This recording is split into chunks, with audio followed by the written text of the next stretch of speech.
আসসালামু আলাইকুম। আপনারা অনেকেই আসলে ফ্রুট ব্যাগিং আমের সঙ্গে এখনো পরিচিত নয়। এর একমাত্র কারণ আমরা সচরাচর আসলে ফ্রুট ব্যাগিং আম মানে অনলাইনে সেভাবে দেওয়া হয় না, বেশিরভাগ ক্ষেত্রে এক্সপোর্ট হয়।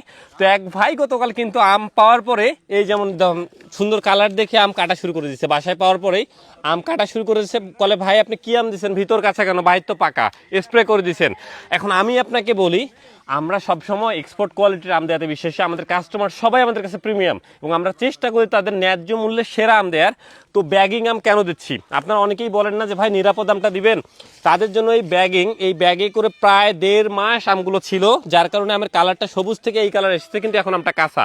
আর পাকা ফুললি কেমন হয় দেখাচ্ছে, এই যে দুইটা আমের জাস্ট কালারটা দেখেন, আমার ডান হাতেরটা পাকা, এইটা কাঁচা। তো আমটা পাওয়ার পরে অবশ্যই আপনাকে এইভাবে পাকায় খাওয়া লাগবে। মানে ব্যাগিং আম দেখলেই এতটুকু ভাববেন না যে না এটা হয়তো বা পাকা, আমি কেটে খাওয়া ফেলবো, অথবা সবগুলো আম আমাকে পাকা দিচ্ছে। না, নাহের চলটা আপনাকে একদম নিরাপদ ব্যাগিং আমটা দিচ্ছে। চাপাই নবাবগঞ্জের ফজলি আম। আর হ্যাঁ, অগ্রিম কোনো টাকা ছাড়া অবশ্যই আম পাবেন। আর তাহলে দেরি কেন, নাহিদ চল থেকে অর্ডার করুন। সব থেকে সস্তা আম এই জিআই পণ্য ফজলি আম। আসসালামু আলাইকুম।